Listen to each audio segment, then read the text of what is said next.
Well, hey everyone, this is Jonathan from Mr. Pearson Talks Books. I wanted to share with you the books that I am planning to read this month in March. I don't typically do TBR list or to be read list because I'm very much a mood reader. I read what I want to read when I read it. But March is a special month. There's a readathon going on that's known as Middle Grade March, and it's hosted by three channels. One is called Books and Jams, one is called Life Between Words, and the other is On the Middle Shelf. And I will post links to their channels down in the comments.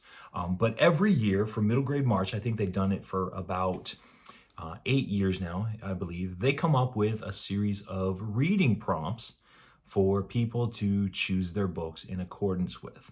Now, what they'll tell you is that if you read just one book, whether it follows the prompt or whether it's just any book that you want, as long as it's middle grade, you have participated in Middle Grade March.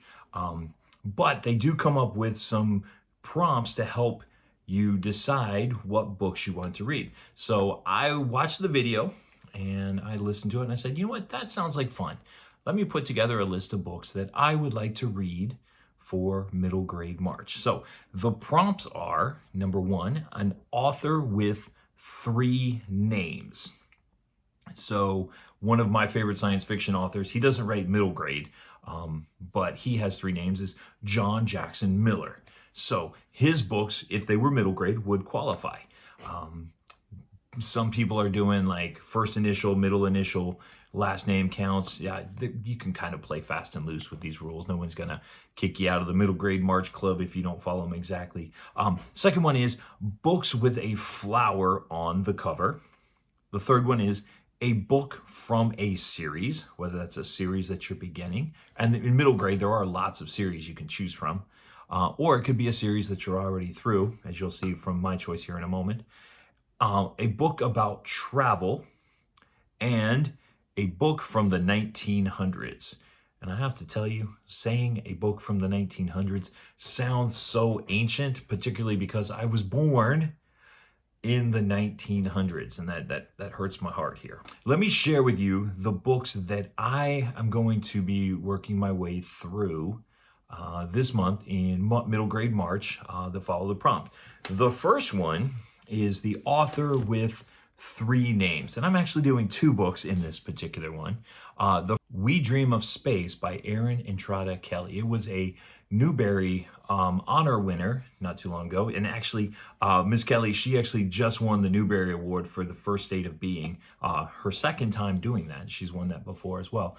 So I'm doing that book, We Dream of Space. It's about 3 siblings who are growing up in 1986, in January of 1986, in the follow-up to the launch of the Challenger space shuttle.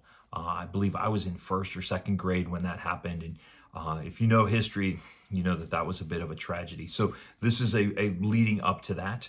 I'm also going to read this book that I picked up. This one is missing the dust jacket, but this is the Mysterious Benedict Society by Trenton Lee Stewart. And it is about a group of kids with mysterious talents who are used to solve problems. That's pretty much what I know about it. I know it's also part of a series which would fit another prompt. The second one, the book with a flower on the cover. I'm playing a little fast and loose with this one because it doesn't exactly have a flower on it, but as I taught my students this week, a part of a plant is the flower, and the flower produces seeds and fruit. So I picked up this book. This is The Isle of the Lost by Melissa De La Cruz.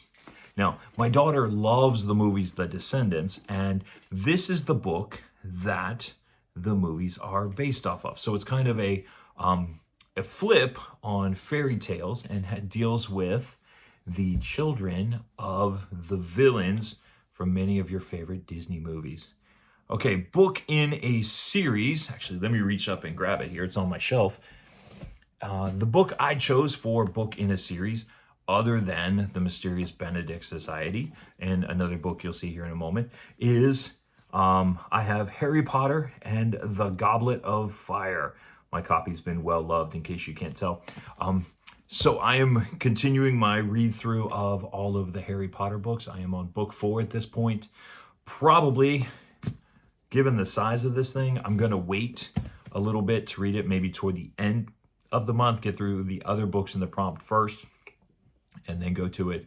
But Harry is moving into his 4th year at Hogwarts, and this particular year they are hosting the Triwizard Tournament and all of the excitement that goes along with that. So that is my book in a series. I will also be reading the next couple books in the Goosebump series. I think the next one I need to read is Monster Blood, followed by Say Cheese and Die, both of those by R.L. Stine.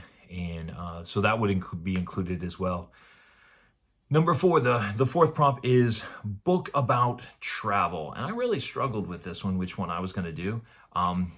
But I went with my favorite book of all time. This is When You Reach Me by Rebecca Stead. And this particular book, as you can see here, it was a Newbery Honor winner. And it is about a girl named Miranda who lives in New York City at the end of the 1970s. And she's living with her mom and her best friend. And then one day, her best friend, Sal, who lives in the apartment, that's her best friend, he lives in the apartment across the hall. Something happens, and suddenly Sal doesn't want to be friends with Miranda anymore. And so she has to deal with that, the fallout of not having her best friend anymore. And then mysterious letters start to show up. Mysterious letters, she can't figure out where they're coming from or who's leaving them. And so she has to solve the mystery of this and try to understand what's happening, particularly when the letters say, don't tell anybody about the letters. And the reason I picked it about travel is because it is very much an homage to A Wrinkle in Time, which deals with time travel. So if you've read this, you know what I'm talking about. If you have not, don't want to spoil it. And then last, book from the 1900s. This was a book that I have read many times, not nearly as many times as When You Reach Me, but I have read this book many times because it is a favorite of mine, and that would be Ramona the Pest. And this is by Beverly Cleary. I've read this book many times through the course of my life.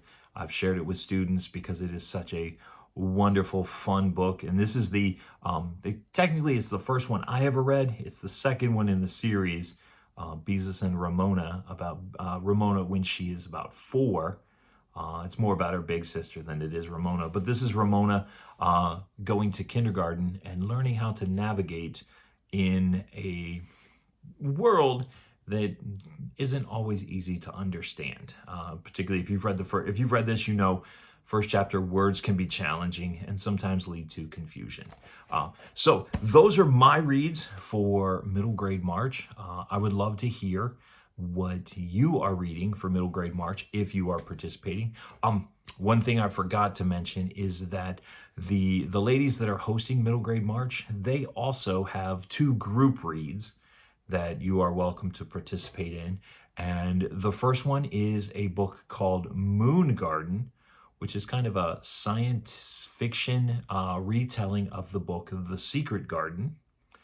And the other one is, because they're doing a science fiction retelling of it, they're also doing The Secret Garden, the original classic version. So if you'd like to read either one of those, I think I'm going to try to grab Moon Garden at some point. Just depends on how many of these other books I get read between now and the end of the month. These are the books that I am planning to read in the month of March for middle grade March. But I'd love to hear what you're reading if you are participating. And as always, my name is Jonathan, and I will see you in the next video.